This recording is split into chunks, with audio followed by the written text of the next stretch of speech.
Okay, with the NHL trade deadline approaching 2 p.m. tomorrow, we brought in Pete Weber, the voice of the Predators here. Let's get right to it, Pete. Do you think this team is going to make a move? Yes, I do. Now, is it going to be a huge move? I don't know. I'm watching the prices around the league so far, going back to the end of the week, and they have been rather high. Who are some names to watch between now and tomorrow for the Predators fans? Well, I would say the people who are going to... Stone is the number one to watch out of Ottawa. Are they going to deal him? Or there's also always been talk, we might be able to sign him.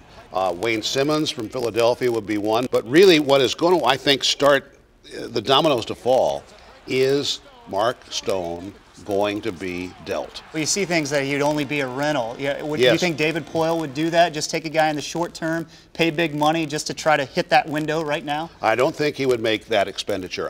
If he were told, if he were allowed to have a brief conversation with Mark Stone's agent and perhaps begin at least a negotiation process for an extension, that might change things. Interesting. All right, what's the team's biggest need right now if they are to make a move? I would say net front presence. Yeah. Somebody to be along with, Brian Boyle can't be out there all the time for those situations, and I think that would be a big aid for the team right now to have somebody who causes concern for the goaltender, but someone who adds a little bit more toughness to the team and can play at least on the third line. Okay. If they don't make a move and stand pat, is this team good enough to make a deep run in the playoffs? We've seen it happen before, so there's no reason to think not.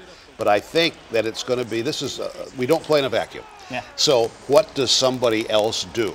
Are the Winnipeg Jets able to find some way, for example, to pry a Stone away from Ottawa?